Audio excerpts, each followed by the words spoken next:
반갑습니다. 오늘은 에스겔 41장 말씀을 나눌게요. 6절 말씀입니다. 골방은 3층인데 골방 위에 골방이 있어 모두 30이라. 그 3면 골방이 성전 벽 밖으로 그 벽에 붙어 있는데 성전 벽 속을 뚫지는 아니하였으며 이 두루 있는 골방은 그 층이 높아질수록 넓음으로 성전에 들린 이 골방이 높아질수록 성전에 가까워졌으니 성전의 넓이는 아래 위와 같으며 골방은 아래층의 중층으로 위층에 올라가게 되었더라. 각자의 골방으로 들어가라 라는 제목으로 말씀을 나누겠습니다. 환상을 보고 있죠. 에스겔이 어제부터 계속 이제 연결이 되고 지고 있습니다. 에스겔은 성전 안으로 인도를 받는 것 같아요. 문벽의 두께가 바깥벽처럼 3.1m였고 성전 건물의 규모가 길이가 21m, 폭이 10.5m, 또 입구의 폭은 6m 정도인 것 같습니다. 그리고 말씀하시기를 이것이 지성소다라고 3절 이하에 말씀을 하시죠. 에스겔은 하나님의 임재가 가득해야 할 그 성전의 지성소 안에는 아무것도 없을 것이라는 사실을 알고 있었어요. 왜냐하면 이미 예전에 하나님의 영광이 성전을 떠나는 것을 환상 가운데 보았기 때문이죠. 그러나 그런 마음을 가지고 들어갔는데 놀라운 환상을 에스겔이 목격을 하게 된 거죠. 하나님께서 에스겔에게 가장 먼저 보여주신 곳이 어디냐? 3절에 보니까 그가 내전을 측량하니 여기서 말하는 내전이 바로 지성소죠. 하나님께서 에스겔에게 이는 지성소다라고 말씀하셨을 때 에스겔이 느꼈을 감정을 한번 생각해 보면 원래 에스겔은 여러분 제사장 가문 출신이잖아요. 그죠? 25살에 바벨론 포로로 잡혀왔습니다. 서른이 되면서 제사장이 되어서 성전에 봉사할 수 있는 그러한 자신의 입장이었거든요. 5년만 더 있으면 성전에서 일하게 되는 나이인데 25세 포로로 잡혀가고 나니 영원히 성전에서 일하지 못할 것이라는 절망감. 왜 에스겔이 없었겠어요? 여러분 사람이 살아온 문화가 얼마나 중요합니까? 내가 제사장 가문 혹은 내가 정반대로 교사의 가문 혹은 정치의 가문 내가 태어났다면 자연스럽게 그 일을 받아들이게 되어 있고 그 가문의 어떤 전통을 따라서 내가 일을 하는 경우들이 얼마나 많아요. 에스겔 역시 마찬가지죠. 자연스럽게 그러한 꿈, 그러한 기대감을 가지고 살았을 거예요. 그런데 중간에 갑자기 어떻게 돼? 군인을 포로로 끌려오게 된 거예요. 성전과 무관한 삶을 살아갈 수밖에 없어. 주목할 것은 우리가 읽은 6절인데 골방은 3층인데 골방에 골방이 있어 모두 30이다. 그러니까 3층에 30개씩 3층이면 90개의 방이 있는 거죠. 그죠? 왜 이렇게 많은 골방이 필요했을까? 물론 거기에 여러분 성전에 기구와 보물들을 보관하는 일 아마 거기에서 이루어졌을 거예요. 거기에다 아마 보관을 했을 거야. 다들 그렇게 이해를 합니다. 또, 또 생각해 보면 떡을 만드는 여러 가지 일들도 이제 먼지가 있는 곳이 아니라 골방에서 이루어졌을 확률도 있을 거예요. 근데 학자들의 추측은 뭐냐? 성전 기물과 보물 혹은 11조나 재물을 보관하는 장소 도대체 얼마나 많길래 골방이 90개나 필요한 거예요. 예. 그러니까 용도가 그것만은 아니었을 거라는 거죠. 왜 이렇게 많은 창고가 필요했을까? 특히 제사장들의 방이 별도로 있었다라는 사실을 감안할 때, 그죠? 이렇게 많은 골방이 필요한 이유가 무엇이었을까? 여기에 착안해서, 그죠? 사실은 신약에서 예수님이 하신 말씀을 가만히 들어보면 골방과 연관된 게 많이 있거든요. 그 중에 대표적인 게 마태복음 6장인데 골방에 들어가 문을 닫고 은밀한 중에 계신 내 아버지께 기도하라. 은밀한 중에 보시는 내 아버지께서 갚으신다. 잘 알지만 마태복음 21장에 보면 기록된 바 내 집은 기도하는 집이 되리라 하였거늘 너희는 강도의 숲으로 만들어. 기도와 골방이 사실은 긴밀하게 연관되어져 있구나. 라는 사실을 알게 되죠. 이때의 기도와 연관되어져 있는 첫 번째 대상이 누구일까? 일반 백성일까? 아니라고 봐요. 그보다 훨씬 더 중요한 1순위의 사람은 누구? 제사장이겠죠. 그죠?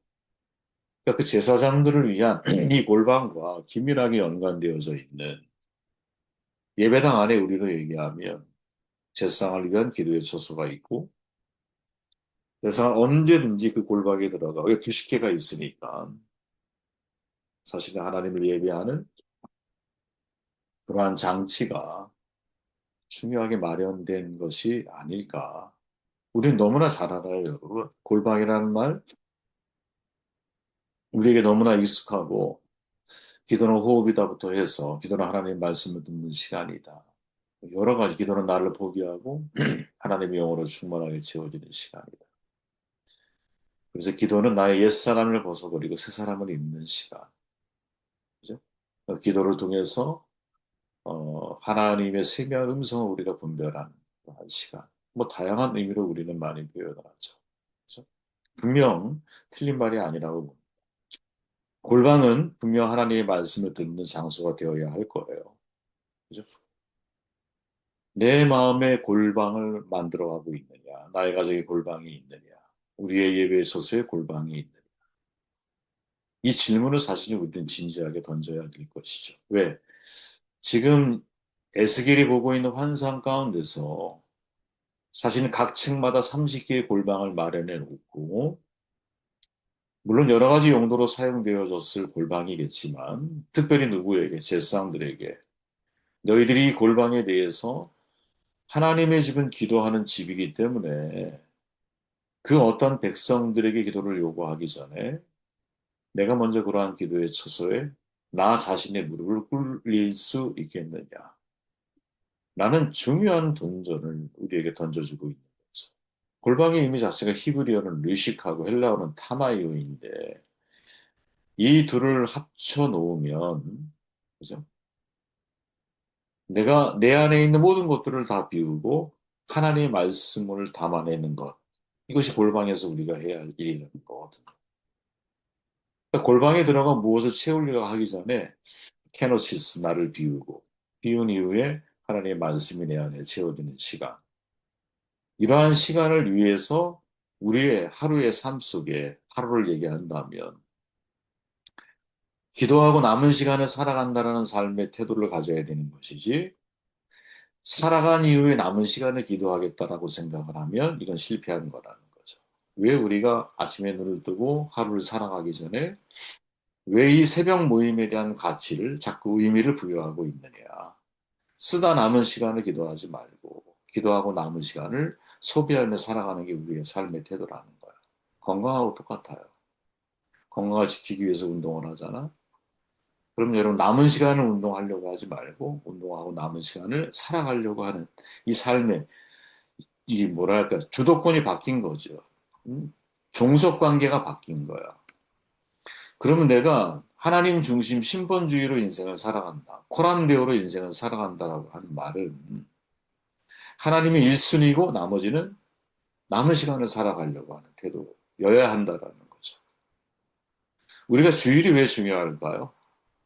일주일의 삶 속에서 이 쉼이라고 하는 것은 하나님의 명령인데 이 쉼을 통해서 육체적인 쉼을 갖는 것도 물론 의미가 있고 중요하겠지만 영적인 쉼, 정신적인 쉼, 내가 앞으로 나에게 주어져 있는 한 주일의 삶을 어떻게 살아갈 것인가에 대한 첫 번째 의미를 부여하고 그것을 고민하고 그것을 하나님 앞에 맡기고 첫 단추를 끼우려고 하는 시간이 일주일의 주일이라는 거죠, 주일. 그러니까 주일을 지키고 남은 시간을 살아가는 거야, 우리는. 근데 우리는 그렇지가 않잖아요. 우리나라 달력에도 말했지만, 이 북한의 달력은 거꾸로야, 그죠? 주일이 제일 꼬레비예요. 마지막이야. 근데 우리 전 세계 대부분 민주주의 국가의 달력은 주일이 첫 번째거든요. 그건 의미가 있는 거예요, 여러분. 주일을 지키고 남은 시간을 살아가는 거야. 이 개념을 잃어버리면 안 된다라는 거죠. 근데 살다 보면 그게 잘 안 되죠, 여러분. 잘 안 돼요. 다 쓰고 난 다음 남은 시간을 내가 예배하고 남은 시간을 기도하고 남은 시간을 살아가려고. 근데 적어도 사역자, 목회자들이 철저하게 해야 할 훈련 가운데 하나가 있다고요. 쓰고 남은 시간을 예배하고 말씀 보고 묵상하고 찬양하고 미래를 설계하고 그러지 마라. 그러면 안 된다는 거예요, 우리는 시간의 첫 시간을 하나님을 예배하고 기도하고 꿈을 꾸고 맡기고 나를 비우고 말씀으로 채우고 그리고 남은 시간을 살아간다. 이렇게 생각하며 살아야 한다. 자, 예수님이 하신 말씀 가운데서 여러분 골방에 들어가 은밀한 중에 계신 내 아버지께 은밀한 중에 계시는 내 아버지께 갚으신다. 여기서 여러분 내 골방이라고 표현하거든요. 이게 오늘의 사실은 우리가 좀 주목해야 할 묵상의 내용이 아닌가 하는. 자, 90개의 골방이 있어요. 에스겔이 본 환상 가운데. 그런 질문을 던져봐요. 물론 상상이에요. 이거는 그냥. 제사장들이 내 골방이 그 속에 있을까? 있다면 얼마나 그 사람에게 우리가 보통 사람이 습관이라는 게 무섭잖아요. 참 이상해. 예배당에 가면 자기가 앉는 자리에 앉아. 처음에 앉을 때 좋은 자리에 앉아야 돼. 그죠? 정말 예배하기에 집중하기에 좋은 자리에 앉아야 돼. 처음에 앉을 때.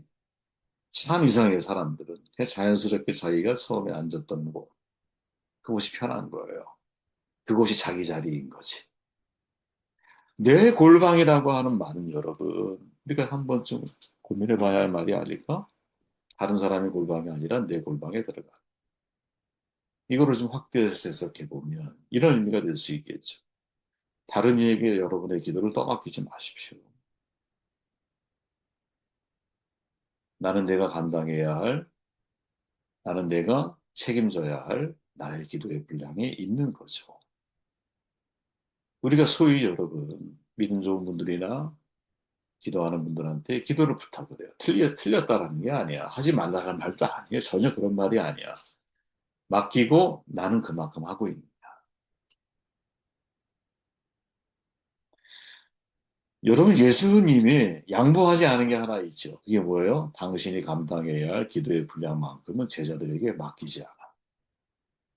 여러분, 겟세마네의 기도를 떠올려 보십시오. 제자들에게 뭐라고 말해요? 야, 나와 함께 깨어 기도하자. 니네가 1시간도 깨어서 기도할 수 없더냐? 그럼에도 불구하고 그들은 동참하지 않지만 주님은 뭐를 내요? 당신이 채워야 할 기도의 분량은 채우셔요. 그 바쁜 와중에 제자들은 바쁘니까 여러분 한적한 곳을 찾을 틈이 없지. 왜? 쉬는 시간이면 좀 쉬어야 되니까 말고. 근데 예수님은 당신의 기도의 분량을 채우세요. 이 표현이 지금 그런데 여러분들 오해 없이 받아들이시길 바래요. 내가 감당해야 할 기도의 분량이 있다라는 거지. 그 분량을 다른 사람에게 떠넘기고 나는 정작 그 기도의 분량을 너무나 소홀하게 생각하고 아니요, 소홀 표현이 죄송합니다. 그 분량이 있다라는 사실을 내가 망각하고 타인에게 중보를 부탁하면서 나는 동참하지 않는, 나는 참여하지 않는. 근데 주님은 뭐라고 말하느냐? 그죠? 내 골방으로 들어가라, 너의 골방으로. 이사야도 26장에 보면 말하죠. 내 밀실에 들어가서, 너의 밀실인 거야, 너의 밀실. 너의 밀실. 너의 밀실에 들어가서 하나님이 너와 은밀한 교제를 나누기를 원하시는 거지. 타인에게 나의 기도에 몫을 맡긴 이후에 나는 편안하게 어, 잠을 자고 쉬고 있다. 그거는 신앙의 무책임인 거죠. 되게 짧은 사실은 말씀이지만 사실 우리에게 많은 생각을 하게 만드는 구절이 아닐까 하는 생각을 하게 되었어요. 야, 기도의 골방에 들어간다는 건 너무나 중요하다. 그런데 각자의 골방으로 들어가고 있느냐? 이 질문을 한 번 더 우리 자신에게 던져서 야, 내가 감당해야 할 나의 기도에 분량이 있는데 그것을 혹시 소홀히 여기며 살아오지는 않지. 예수님은 제자들에게 기도를 부탁하지만 그들이 동참하지 않는다 할지라도 자신의 기도의 분량을 감당하며 사명을 이루어 가시. 우리도 마찬가지예요. 나의 사명을 감당하는 데 있어서 누군가의 중보가 너무나 필요하죠. 사도 바울은 얼마나 많은 사람들에게 중보를 요청을 합니까? 그러나 그게 전부였을까요? 아니라는 거죠. 내가 감당해야 할 기도의 분량을 통해서 사명을 완수해 나가는 저 여러분들이 되시기를